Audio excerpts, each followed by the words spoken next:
Hello दोस्तों, video में हम टीसीएस के बारे में बात करने वाले हैं जिनके क्वार्टर वन के रिजल्ट्स आने वाले हैं। साथ साथ में डिविडेंड पर बात करेंगे क्योंकि रिजल्ट्स के साथ साथ डिविडेंड पर भी डिटेल्स आना है।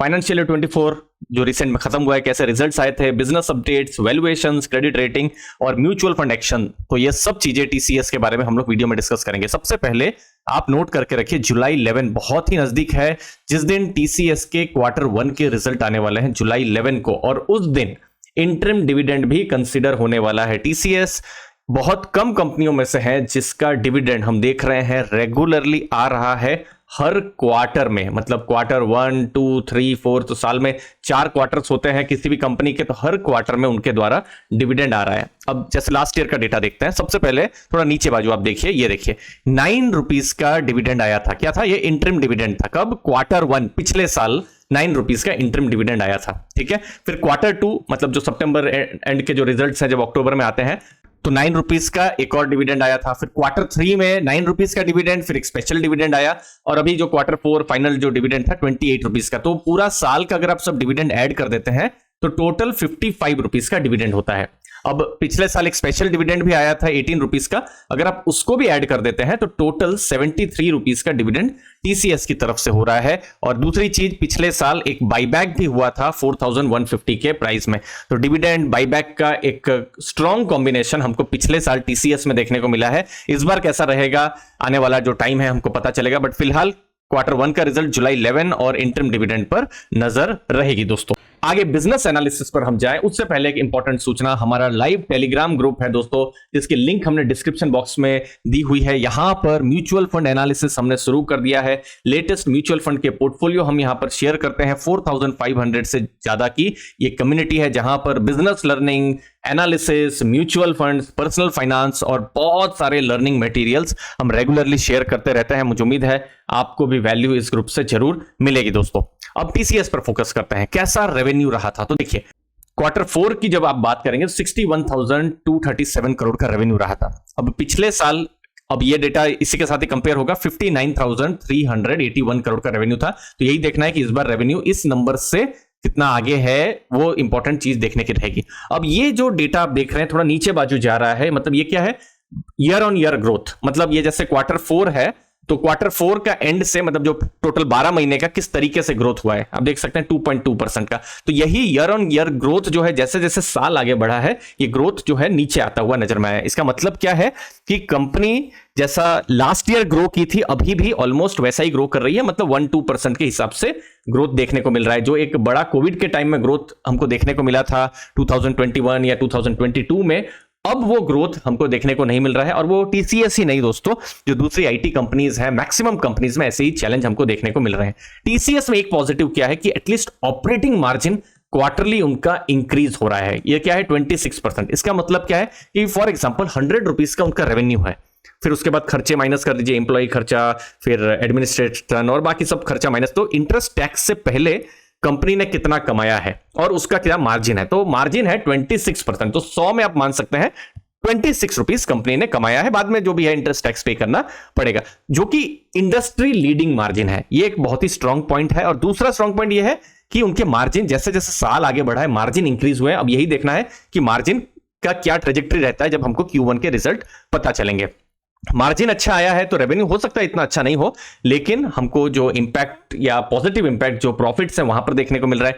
12,434 करोड़ का प्रॉफिट था, जैसे यहां पर आप देख सकते हैं 11,392 करोड़ का प्रॉफिट, लेकिन एक प्रॉफिट यहां पर इंक्रीज होता हुआ नजर में आ रहा है क्योंकि मार्जिन उनके बढ़े हैं। नेक्स्ट बहुत इंपॉर्टेंट डेटा है ये देखिए, ये है टीसीएस का बिजनेस। आप इन्फोसिस या HCL टेक देखेंगे तो कुछ ऐसा ही देखने को मिलेगा। इनफैक्ट बहुत सारी कंपनियों में, इंडियन आईटी कंपनीज में मैक्सिमम जो बिजनेस है ये नॉर्थ अमेरिका की ज्योग्राफी 52-53% और यूरोप की ज्योग्राफी ऑलमोस्ट 30-31%, 84-85% या उससे ज्यादा जो बिजनेस है टीसीएस का आता है इन दोनों ज्योग्राफी से। और यहां नॉर्थ अमेरिका जहां पर ऑलमोस्ट 50% बिजनेस आ रहा है, यहां पर ग्रोथ नहीं हुआ है। ऐसा ही अगेन इन्फोसिस में भी आपको ऐसा ही देखने को मिल सकता है, क्योंकि ये जो ग्रोथ है अमेरिकन मार्केट से मिल नहीं रहा है हमारी आईटी कंपनीज को। उसका इंपैक्ट देखिए, मैक्सिमम रेवेन्यू कहां से आता है? बैंकिंग, फाइनेंस और कंज्यूमर बिजनेस से, मतलब जो रिटेल एटसेट्रा वो जो बिजनेस होते हैं वहां पर। तो देखिए ऑलमोस्ट 50% आता है हमको बैंकिंग फाइनेंस में नेगेटिव ग्रोथ देखने को मिला है और यहां पर भी 1.8% का, मतलब बहुत बड़ा ग्रोथ देखने को नहीं मिला है। फिर टेक्नोलॉजी है, फिर कम्युनिकेशन है, यहां पर डी ग्रोथ देखने को मिला है। तो इसका मतलब क्या है अगेन कि जो वहां के जो कंज्यूमर्स हैं या फिर जो भी जिनसे टीसीएस को बड़े ऑर्डर्स मिल रहे हैं वो ऑर्डर्स मिल नहीं रहे हैं, वो अभी थोड़ा डिले कर रहे हैं डिसीजन मेकिंग में। और ऐसा ही आईटी कंपनीज में हमको चैलेंज देखने को मिल रहा है और इंपैक्ट कहां पड़ रहा है, हमारे जॉब्स में। आप देख सकते हैं 6,14,795 जॉब्स थे कब, 2023 के एंड में, मतलब मार्च एंड में। इस बार कितने हो गए, 6,01,546। मतलब जॉब जहां पर हम देखते थे, एक आदत जैसी हो गई थी कि आईटी कंपनीज है तो हर साल जॉब्स इंक्रीज होंगे, हमको यहां पर जॉब्स डिक्रीज होते हुए नजर में आ रहे हैं जब हम आईटी कंपनीज की बात कर रहे हैं। यहां पर कम हो गया है। बट अगर जब हम बात करते हैं कि इतने सारे नौजवान हैं, इंजीनियर्स है, ये बहुत ही खराब बात है कि उनको जो जॉब्स हैं वो अभी नहीं मिल रही है। बट आई एम श्योर कि ये जो चीजें हैं ये आने वाले टाइम में अच्छी होंगी, ऐसा ही मेरा मानना है दोस्तों। नेक्स्ट, किस तरीके से यहां पर प्रॉफिट बढ़ा है, तो प्रॉफिट जब हम देखेंगे 42,147 करोड़ पूरे साल का प्रॉफिट, और इस बार रिपोर्टेड है 45,908 करोड़ का। नेक्स्ट इंपॉर्टेंट डेटा है रेवेन्यूज, यहां पर थोड़ा सा इंक्रीज किए हैं, जो मार्जिन्स हैं उनके इंक्रीज होने से प्रॉफिट्स भी बढ़ा है। तो total analysis quarter on quarter हमको ग्रोथ देखने को मिला है, अच्छी बात है। यूके मार्केट और इंडिया मार्केट मजबूत है, लेकिन यूएस अभी हमको वीक देखने को मिल रहा है। Best quarterly total contract value हमको देखने को मिली है क्वार्टर 4 में, बहुत इंपॉर्टेंट है। क्वार्टर 4 में कुछ अच्छे ऑर्डर्स उनको देखने को मिले हैं, जीते हैं उन्होंने। डिस्क्रिशनरी खर्चा जो भी है, क्योंकि आईटी एक इंपॉर्टेंट खर्चा नहीं है किसी भी कंपनी के लिए। फॉर एग्जांपल कोई कम्युनिकेशन की कंपनी है यूएस में या फिर यूरोप में, बहुत एक इंपॉर्टेंट खर्चा है, ये एक अर्जेंट खर्चा जैसा नहीं है, इसको ध्यान में रखना है, ठीक है। एबिट मार्जिन हमको मजबूत देखने को मिल रहे हैं। और ज्यादा डिटेल्स बताता हूं, नियर टर्म में थोड़ा स्लो डाउन का इंपैक्ट पड़ रहा है, और ये स्लो डाउन ये मैक्रो स्लो डाउन है। इसका मतलब क्या है कि यूएस में जो स्लो डाउन चल रहा है उसका इंपैक्ट यहां पर भी पड़ रहा है हमारी आईटी कंपनीज में, और जब हम टीसीएस की बात कर रहे हैं उनको भी हो रहा है। लेकिन फिर भी इससे प्रॉफिट कम नहीं हुए हैं, रेवेन्यू कम नहीं यहां पर हुए हैं, रेवेन्यू उतने के उतने ही है, थोड़ा सा इनफैक्ट इंक्रीज ही हुए हैं, ठीक है। कॉन्सिस्टेंट डिविडेंड और बाईबैक की हिस्ट्री रही है, ये एक पॉजिटिव चीजें हैं।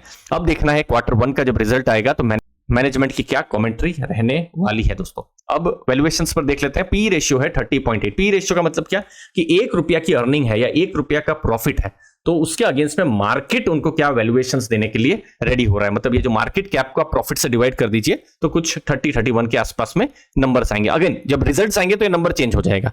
10 ईयर का डेटा हम लोग देखते हैं तो 10 ईयर टीसीएस को क्या वैल्यूएशन मिला है 25-26 के आसपास का, जो कि बाकी बहुत सारी आईटी कंपनियों से, लार्ज कैप की मैं बात कर रहा हूं, इनको अच्छा वैल्यूएशन मिला है क्योंकि उनके मार्जिन्स हमेशा से स्ट्रांग रहे हैं। बट अभी कितना चल रहा है, ऑलमोस्ट 30 के ऊपर चल रहा है। यस, कुछ पॉइंट ऐसे आए हैं 2017 में जब आईटी कंपनीज को हाई वैल्यूएशन नहीं मिलता था, देखिए आप 17-18 के आसपास में, लेकिन जैसे कोविड के बाद ही 2021-22 में देखिए 39-40 तक भी वैल्यूएशंस मिला है। चलिए 5 ईयर का डेटा हम लोग देख लेते हैं। 5 ईयर्स क्या है, एवरेज 30 के आसपास है, तो 5 ईयर का अगर हम देखेंगे तो उसके आसपास ही वैल्यूएशन देखने को मिल रहा है। तो वैल्यूएशन में हम देख सकते हैं थोड़ा सा प्रीमियम हमको देखने को मिल रहा है जब हम टीसीएस की बात कर रहे हैं। अब म्यूचुअल फंड की क्या एक्शन है यहां पर, तो आईसीआईसीआई प्रूडेंशियल टेक्नोलॉजी फंड 13.36% का वेटेज है, बहुत बड़ा वेटेज है, लेकिन उन्होंने थोड़ा ट्रिम किया है। एसबीआई ब्लू चिप ऐड किया है 2.31%, एचडीएफसी बैलेंस्ड 1.2%, एक्सिस फोकस 7.18%, थोड़ा ट्रिम किया है। मेरे asset large and mid 1.45%, Canara Robeco blue chip 3.01%। तो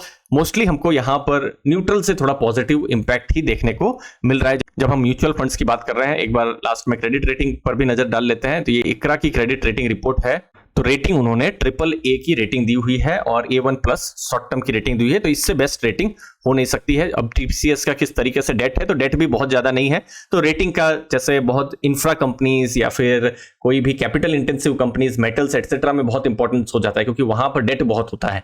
अगर आप टाटा स्टील को देखेंगे तो डेट को बिल्कुल देखना होगा, लेकिन टीसीएस में डेट ही कम है और ऊपर से कम भी है और इनके जो रेटिंग है वो भी मजबूत है। तो ये सब चीजें हमको स्ट्रांग देखने को मिल रही है। बाकी बिजनेस में ओवरऑल जिस तरीके से मैक्रो इंपैक्ट चल रहा है उसका बिजनेस में भी इंपैक्ट देखने को मिला है, लेकिन एक स्ट्रांग बिजनेस है, एक स्ट्रांग फ्रेंचाइजी है जो कि थोड़ा प्रीमियम में हमको देखने को मिल रही है। आपका क्या व्यूज है टीसीएस के ऊपर, जरूर बताइएगा कमेंट सेक्शन में। थैंक यू, धन्यवाद दोस्तों।